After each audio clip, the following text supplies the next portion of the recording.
All right, everybody, it's time for the big reveal before we get to today's episode of Guitar Tone Tuesday. The big reveal from last week's blind tasting episode. Two dreadnoughts. A Yamaki Deluxe Folk from the 1970s, made in Japan, worth about $400, versus a Martin HD28, current production, worth about $4,000. Which one was which? I really liked your guesses last week, guys. But here's the big reveal. Here we go. Guitar number 1. The Yamaki Deluxe Folk from the 1970s. Yep, Japanese craftsmanship at its absolute finest. Amazing guitar, punches way above its price point.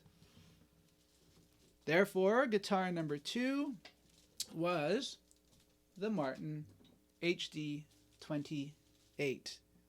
Wonderful, wonderful guitar that I'm so happy to be borrowing right now from my friend Pat. So thank you, Pat. Let's get on to today's episode. Hello, everybody. Lucas Haneman here. Welcome to this week's episode of Guitar Tone Tuesday. Today we're going to talk about soloing, and soloing with very simple means. I get asked a lot about technique. I get asked a lot about this type of thing, and I don't always talk about it on the channel because of the simple fact that I'm a guitar teacher and I make my living as a guitar teacher, a performer, a songwriter, etc., etc. So I always kind of think that if someone wants to dive into this in great detail, then of course we can do some online lessons. But I thought that this would be beneficial to talk about because a lot of guitar players, I find, when they're developing a solo, tend not to develop it as adequately as they could. They tend to go from 0 to 100 rather than 0 to 20 to 40 to 60 to 80 to 90 to 99 and then to 100. And what I'm trying to say when I mention that is that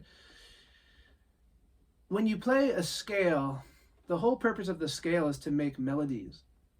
And to make melodies memorable, we have to use repetition. We have to use what we call and response to really develop an idea. And I certainly am someone who really believes in this. I don't always achieve what I want to with it, but I do relentlessly try to develop my ideas. At least I try to. I'm not always successful.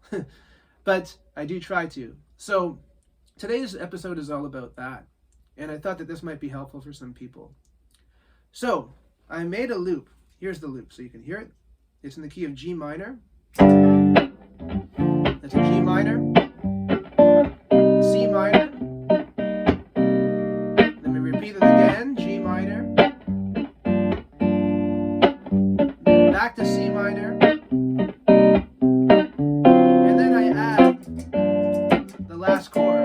Which is a D7 sharp 9. So in essence, we're in the key of G minor, and we have a 1 chord, G minor, a 4 chord, C minor, and then a 5 chord eventually, which is D7 sharp 9, the Hendrix chord. So we're developing ideas over this, and we're going to keep it very simple. We're going to think about the pentatonic scale. Now, my observation when listening to lots of guitar players is that they tend to go all around the scale as opposed to staying in the ear candy area of the scale.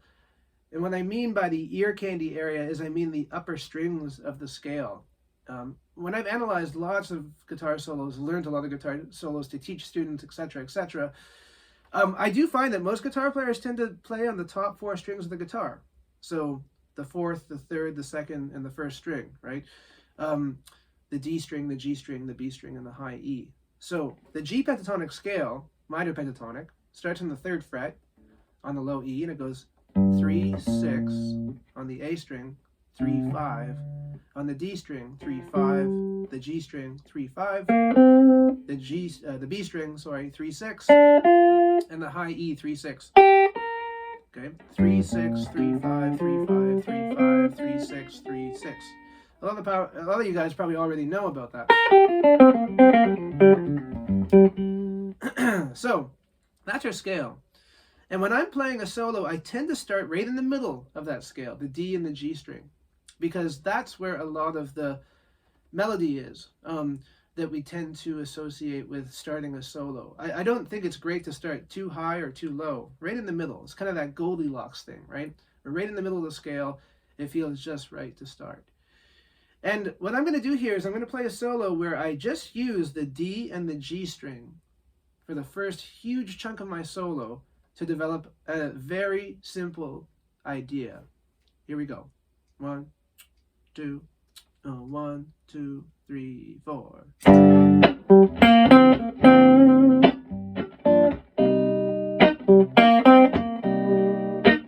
Repeat it.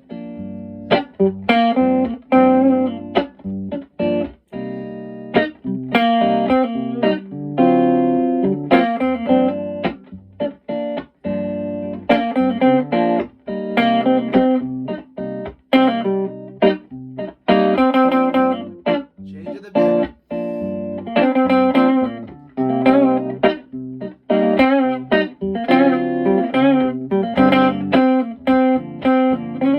I moved up a little bit higher.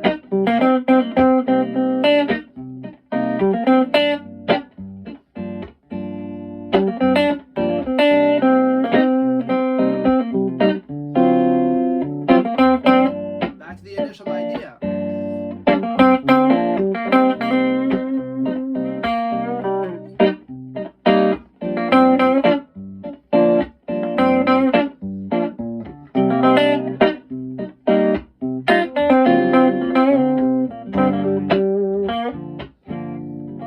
I'm going to move up a little bit higher in the scale.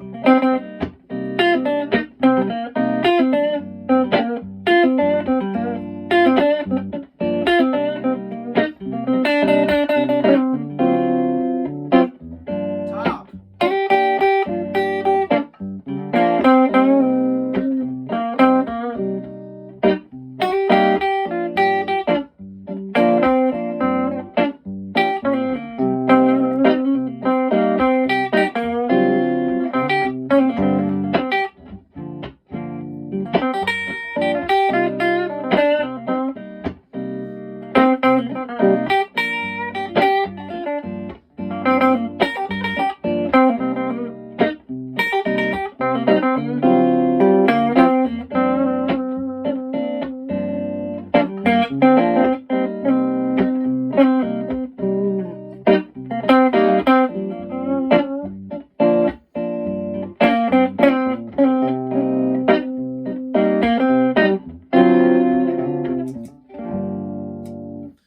Okay, so what I did there was I just used simple information in the scale. These first two strings.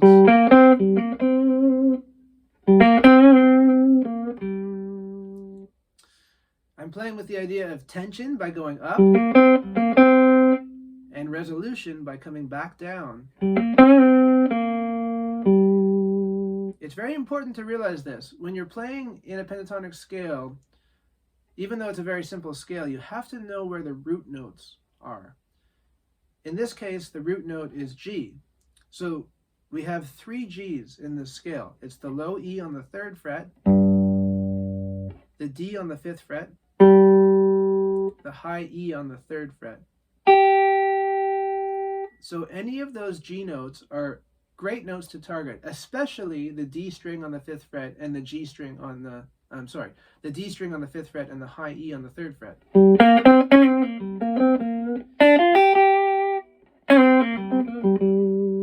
Okay, so that's a big part of it. And then the other part of it is repetition. Now, I am someone who's, as I say, relentless about repeating my ideas. I really do try to repeat them and morph them into something else as slowly as possible, because I want the listener to have something to latch onto.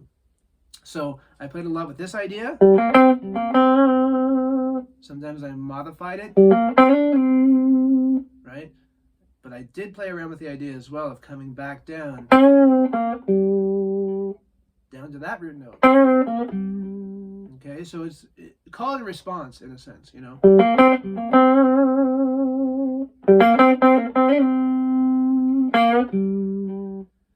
sometimes I'll come up to that root note on the D string from the A string, but I'm not typically going too much lower than the D string. And eventually I got into this idea during that solo of playing around with the juxtaposition of the top end of the scale, the high E string, and that middle area with the D and G string. So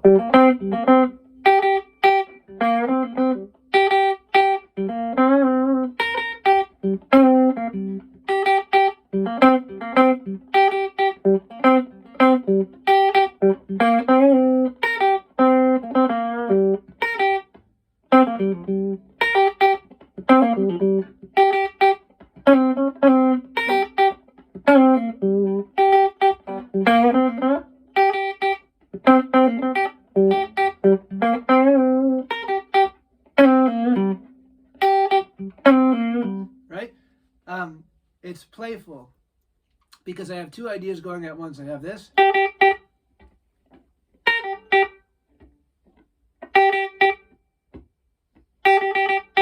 Playing around with that top note, that top area of the scale, and still the lower notes, you know, that we've been playing around with all along.